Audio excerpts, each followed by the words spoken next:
You're listening to Who's Tom and Dick, a weekly podcast with your hosts, Martin Weavers, fighting stage 4 lung cancer, and Patrick Mortimer, living with heart disease.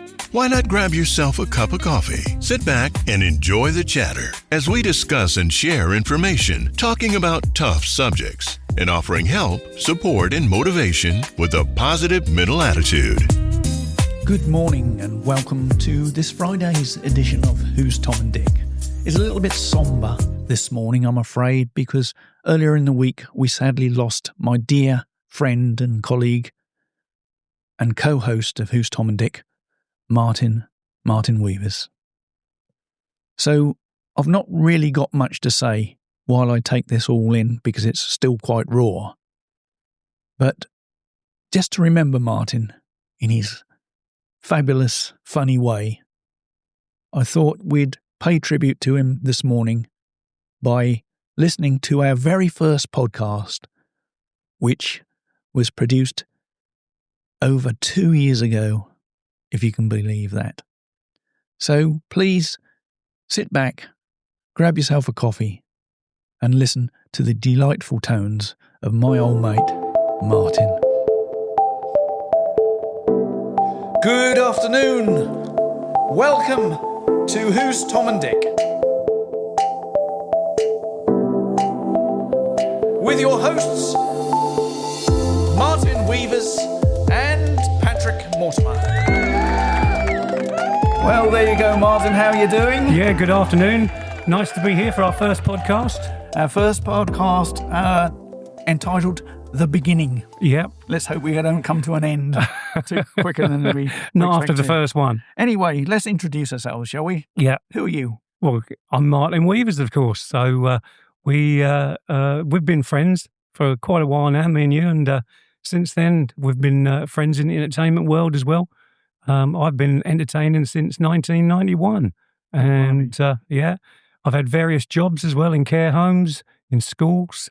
And the last job I had was in Benidorm as a professional singer and lead singer to the Bay City Rollers tribute, which I've now brought home to England. And I'm doing two groups over here now. One's called the 70s, with all music from the 1970s, believe it or not. Yeah. And the other is the new Bay City Rollers, the Roller Maniacs UK. Yeah, so, I hear from your band members you do a bit too much chatting there. That's what, in between the songs? Yeah. Oh, I like to have a chat. Yeah. So that's me, roughly. What about you then, Pat? Well, I was basically in construction, as you know. I had a sideline in entertainment, being a stage hypnotist for a number of years. And then I met you, and you came along and assisted with the setup and the sound and everything. And before we knew it, we were forming a comedy double act, appearing on such shows as Des O'Connor. Cool, those are the days. And Michael Barrymore. Yep. To name but two, because that's probably the only two we were on, wasn't it? The other ones we name drop. That's where you need your ka-ching. Yeah. Your little sign. We were on Barrymore and we were on Des O'Connor. There you go. So there you go. Yeah. So we've got all the sound effects here. Yeah. So, and it reminds me of a tale when you cornered Des O'Connor in a lift and got him to sign, I think, a pirate copy of his own CD, didn't you? He'd never seen it before in his life. Brilliant. I don't know where my auntie got it from, but it's some car boot sale somewhere. Yeah, brilliant. So we then formed a double act, entered a number of competitions, won a couple, had a few TV appearances, which was nice. Opened a few fates, didn't we? Yeah, we did. Yeah, and that sort of thing. Got our pictures in the papers. Yeah, yeah. Weren't we described as the next Reeves and Mortimer? We were, yeah, the Sussex Flyer or something like that it was. We went for the Worthing talent show, wasn't it? Down in Worthing, yeah. And Doc Cox was a compere. That's right, yeah. And it was a talent show, and I remember there was barbed wire on the stage. And we wondered why they got barbed wire on the stage, didn't we? Then we found out why. Yeah. It was to stop people getting on the stage to get the acts off. Yeah, yeah. So, we did actually manage to finish our spot in one piece, though, didn't we? We did, yeah. And we didn't have any condoms thrown at us like some young girl singer did. We weren't half as lucky, really. I know. Anyway, about the podcast, well, we're both sufferers from different illnesses, which has brought us back together again, really. So the podcast is really going to be discussions around that. We'd like input from our listeners as well. And we're going to bring plenty of humour into it because it is quite a serious subject and we're not going to ridicule it in any way. I think that about sums it up, doesn't it? Yeah. We're going to have some guests along the way. We've got some nice ones lined up. But Yes. I think we ought to describe why we called ourselves Tom and Dick, don't you? Because that's all people ask me is, who's Tom and who's Dick? And where's Harry? And where's Harry? Exactly. Yeah. Well, it's Cockney rhyme and slang, Yeah. basically. Pat came up with the idea, didn't you? Yeah. Which I thought was really good. And so people who don't understand Cockney rhyme and slang will probably think, what the hell is it? Yeah. Well, Tom and Dick stands for sick. Well, we couldn't have a podcast called Sick. So that's why we come up with the rhyme and slang Tom and Dick. So that explains that one. Yeah. We're going to have some interesting facts, a bit of weekly news and events, funny stuff, maybe a bit of sport. Who knows? We like our sport. We do. Questions and answers. If you have any questions or have any little tales you'd like to tell us, we'd love to hear from you so we can include those. I think the best thing to do, we've got quite a bit to cram into this 30 minutes, so the next podcast will probably be more structured. We're both novices at this. Mm-hmm. We've just been fiddling around with all the setup. But basically what we really, really want to do is that if you have got an illness, some people may not be of the ilk to want to mention it. I mean, I personally didn't mention mine for a year and a half to people. I think a few people sort of did suss that I wasn't very well. But some people don't want to talk about it and they're suffering on their own. So what we want to actually do is get people to come out and talk about it and hopefully realise that you're not alone, because Patrick with his illness and me with mine, we're certainly not alone. And we'd love to hear how you've coped with your story because, we all cope differently. Anyway, Martin, perhaps we can delve into your illness just a little bit today. Well, if shall we both explain what our illnesses are, because the listeners who are listening at the moment don't realise what is wrong with us. No.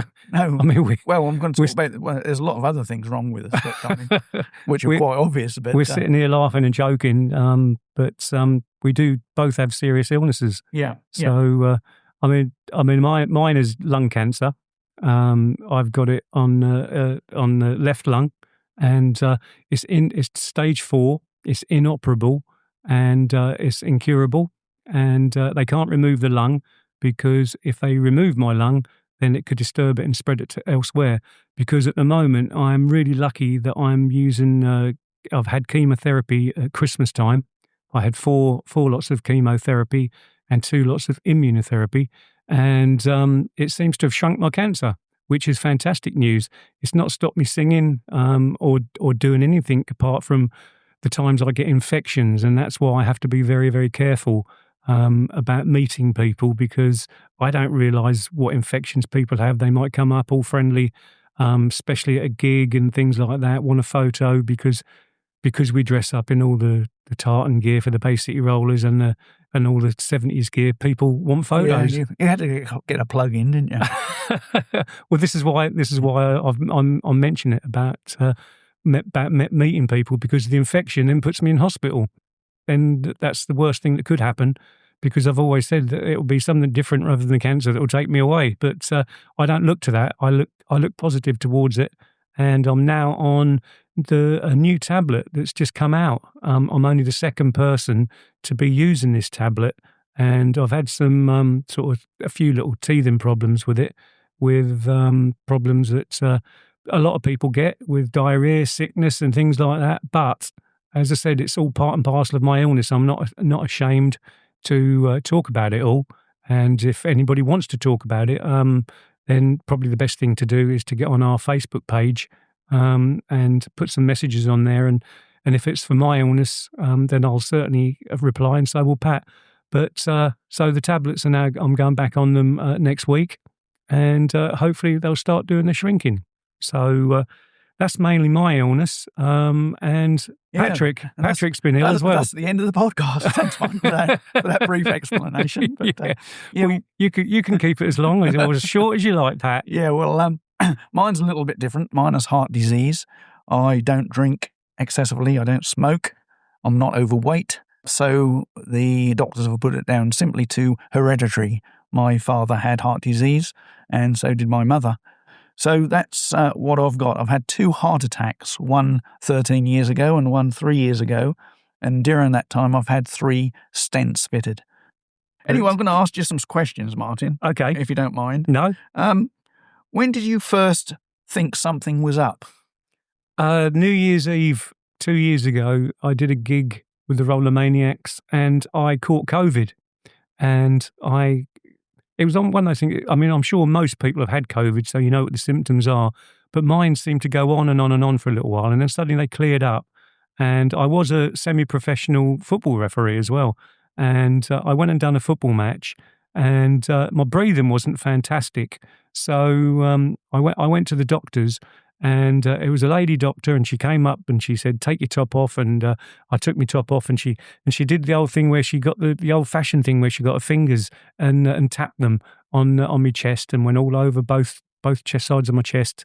And suddenly she went, "Oh." So I went, "Is that a good all or is that a bad all?" She went, She said, "I think I might have to send you off for some tests." So she sent me to the hospital for tests, and that's really how I found out, through, not being able to run around so much at a football match and getting out of breath. Yeah. So you just got to look for those signs, really, haven't you? I mean, yeah. Most people we speak to who've had cancer seem to have not had any real effects. No. And the slightest things I would always say to people, go to the doctor and get it checked. And don't put it on Facebook and say, "My breathing is difficulty. What do you think I should do?" Because you're going to get all these people who think they're doctors on Facebook. Please don't do that. Just go straight to your GP. I know it's really hard to get an appointment nowadays. That is the trouble, but don't give up. Don't give up. Get your appointment. So when you went for your tests, etc., how long was it before you actually got the full diagnosis? It's really quick, actually. And one thing I must say is I cannot knock the health service over here I'm at Bury St Edmunds Hospital, and I can't knock the service there. But I went and had the tests, and within a fortnight I was called back with the results, and that's when I got the bad news. It was the C word. Yeah, and how did you feel? It was a strange feeling because I remember sitting in the chair talking to this doctor, and Linny, bless her, was crying her eyes out because she heard that news. But it was a bit like I was interviewing him, and I was saying, "Well, what stage am I at? How long have I got to live?" Asking all these questions, and I was in a little bit of shock, but I tried to rise above it, and this is what I've done sort of all along. I mean, as I say, it's a year and 3/4 now since I got the prognosis. So it was about 2 weeks. How long was it before the treatment actually started? Straight away. I was called in to see the doctor, a guy called Dr. Patterson, and he is fantastic. And we have a fantastic meeting every time we meet. And he likes Ipswich, and and he knows I like Arsenal. And so what we basically do, we get over all the formalities with the cancer bits, and then we talk about football for the rest of the time. So, no, I got called in, and I was first started on a tablet that affected my heart, and it brought my heart rate right down. So I had to come off of that. He gave me another tablet, which then affected my liver, and it went up on the scale of about 200. When the liver should be right down to about 30 or something like that. Yeah. So I had to come down off of that. And then I went on chemo, which is why last Christmas I said on Facebook, I just shaved my head. Well, I did shave my head, but it was before my hair fell out, you see. Right. So I wanted to keep it sort of, quiet-ish. Yeah. So, but as I said, I still don't know why I wanted to keep it quiet, because I'm not ashamed of having cancer. No. Well, being an Arsenal supporter, you're used to bad news. How did your family cope with it? And being embarrassed. Well, yeah. How did your family cope with it? I think the family coped with it harder than what I did, and I still do. Linny, bless her, she's still, going through it hard, and my kids as well. But I think some people see me like I am now, and I suppose I do put a brave face on, and it's only Linny that sees all the the bad times at home here with the pain and everything like that. And I certainly wouldn't put it all over Facebook, but I think with this podcast, that's the idea now, to share with people really what we go through with our different illnesses and all that.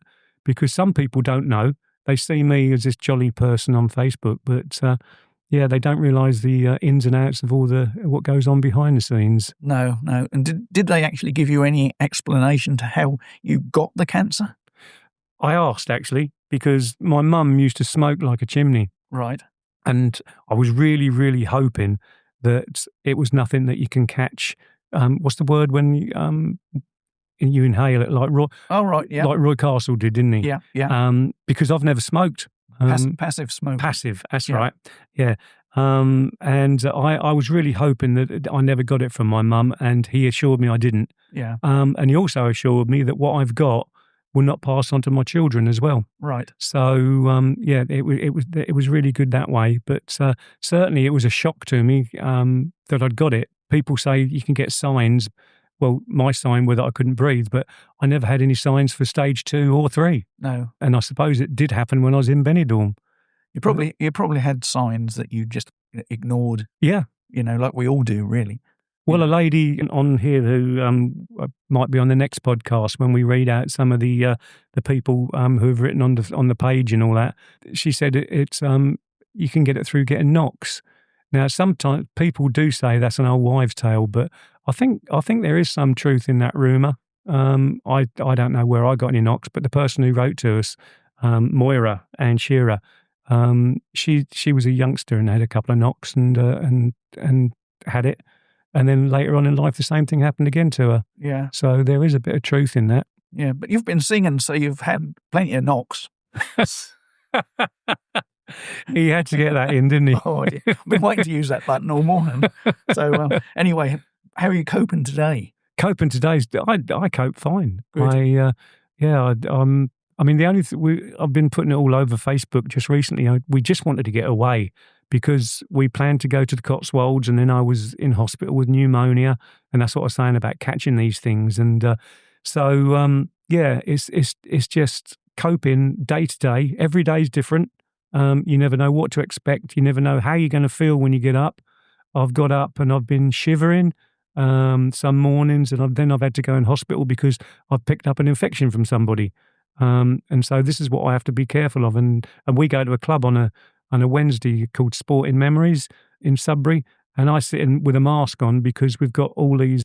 There's about 50 people there, isn't there? Yeah. And you just never know what they've got. So, and this is why I've taken a rest from the singing at the moment, because I need to stabilise and firstly recover from pneumonia and sepsis and the collapsed lung that I had. Yeah. Which wasn't fun, being in hospital for 2 months. Yeah. I missed Wimbledon, missed the test matches, missed everything. Women's World Cup. Well, I watched that. Yeah. I missed the summer, basically. But when you go to the club, you don't really have to wear a condom, Martin. I've told you. I know you're taking precautions, but that is a bit too far. Oh, is it? I'll leave that off next time then. Yeah. It's interesting that, having my illness and yours is completely different. So yeah. What were the first signs that you had when you had your first heart attack? With heart disease, my father had it all the time I could remember anyway. So I was fully aware of the signs, of what you might expect if you've got a heart attack coming on. And one day, believe it or not, that was a Tuesday evening, 15th of September, my birthday. I was just getting in the car. Not that you remember. No, just getting in the car to go to watch Ipswich Town. And I felt this pain in my chest radiating down the arm. And I thought, this sounds familiar. So I got my son to run me up to the local surgery. My wife turned up and she said, "Nope, I'm going to take you straight to A&E." So we shot over to Bury St Edmunds Hospital again, the same one as you're treating in, and into A&E. And by the time I got there, the pain and everything was worn off. And I said, "Oh, you can take me back. I'll go to the football." But no, she wouldn't have it. So they chucked me on a bed, strapped me up with all the electrical wires, ECG, da-da-da-da, and everything appeared okay. They asked me what had happened, and I told them. And at the end of the day, the ECG was fine. So they said, "Well, we'll just get the doctor to come round, and then if he okays you, we'll let you go." So with that, she left and came back 5 minutes later without the doctor, and all of a sudden I went white and grey. And before I knew it, they were rushing me into resus, pumped me full of injections, and said I'd just had a heart attack on the spot. The next day, they rushed me over to Papworth, and I had 3 stents fitted. Strange, really, because, it was a shared ward, 6 people on the ward, all heart patients, and it just seemed like a production line, people coming in and out all the time, patients, some there for bypass surgery, stents, whatever. 10 years later, almost to the day, I had my second heart attack. Exactly the same again, straight over to Bury. But by the time we got to Bury, Were you going to watch Ipswich? No, I weren't, thankfully.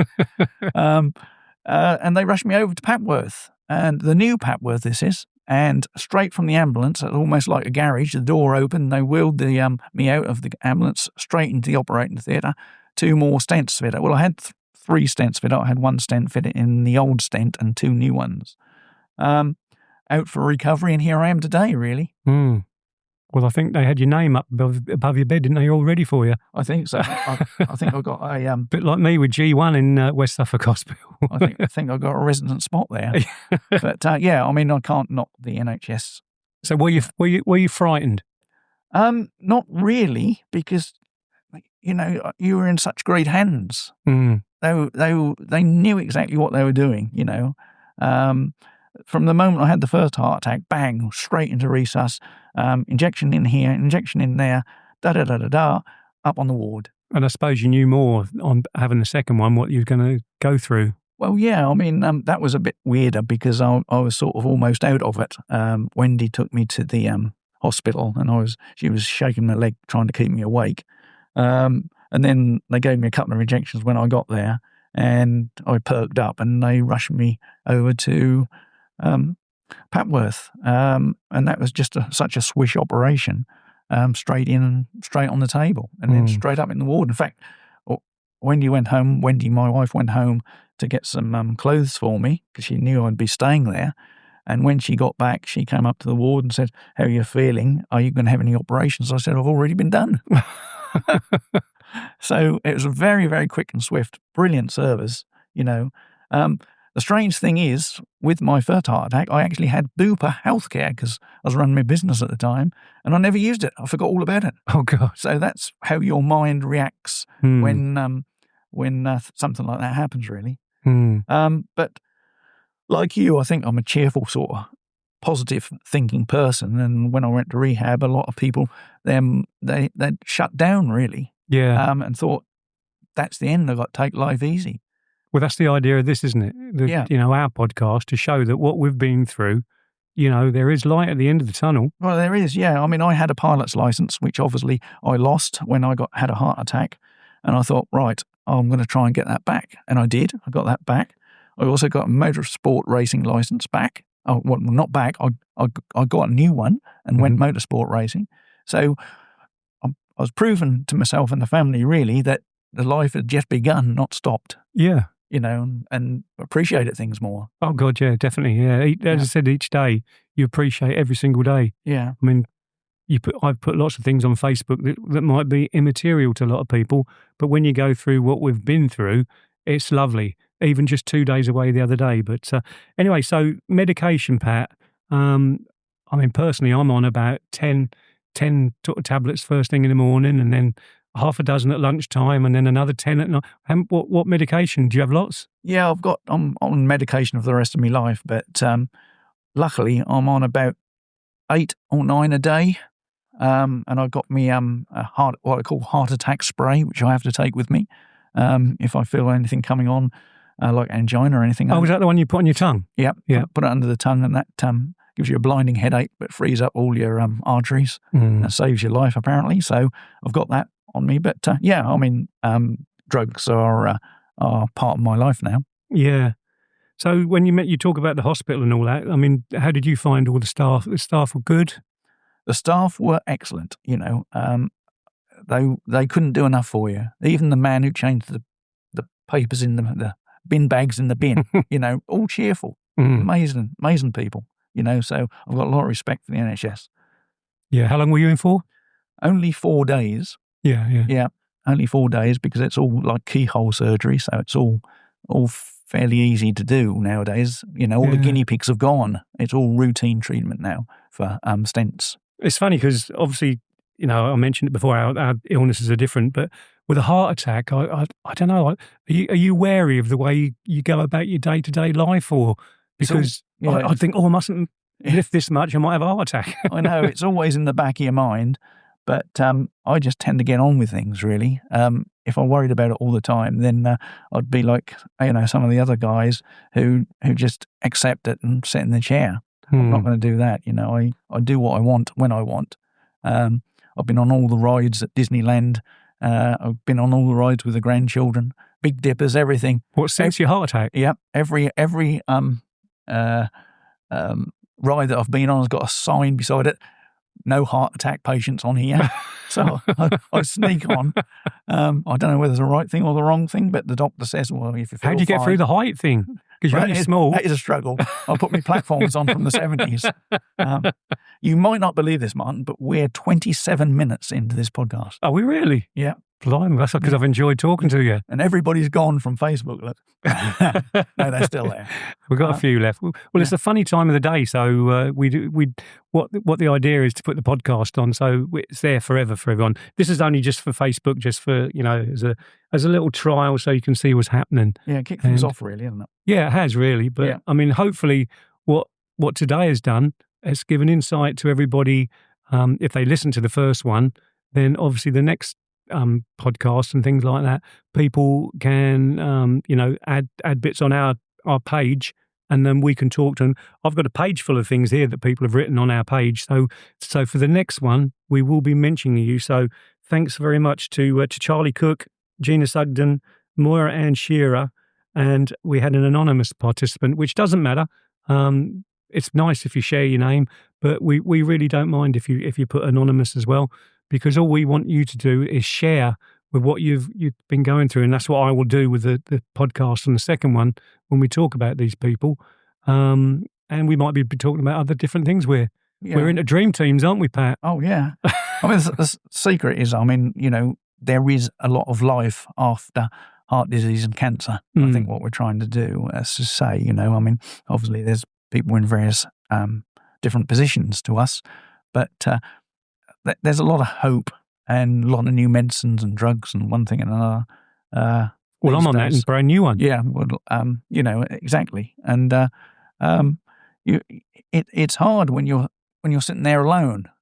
You have an awful lot of time to think. Yeah. And that's dangerous, I think. Well, we have our families around us, so we can share, the good times and the bad times that we're going through. Yeah. But yeah, if you are alone, then don't forget you've got this page now, Who's Tom and Dick.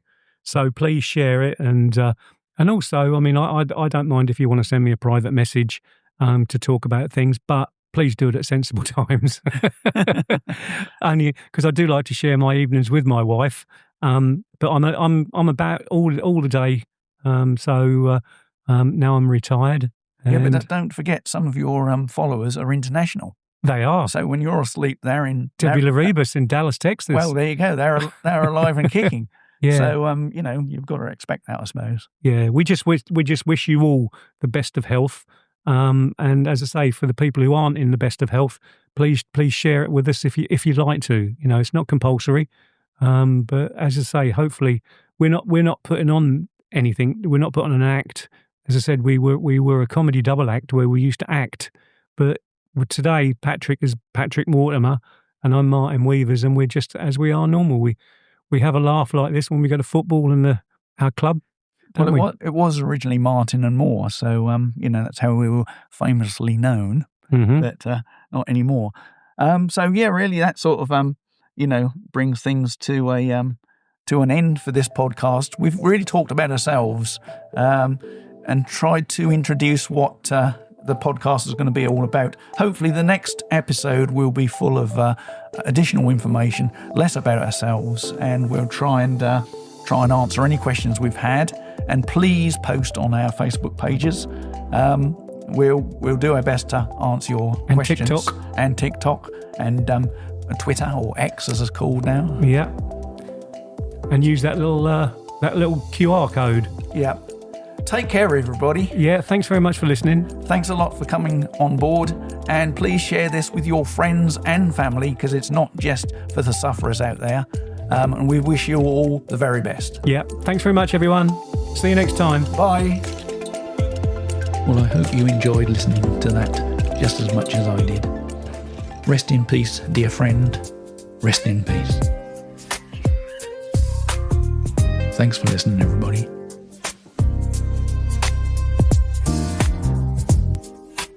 You've been listening to the Who's Tom and Dick podcast with your hosts, Martin Weavers and Patrick Mortimer. If you enjoyed this episode, please subscribe to the show on Apple, Spotify, or your favorite streaming platform. New episodes are available every Friday. Thanks for tuning in.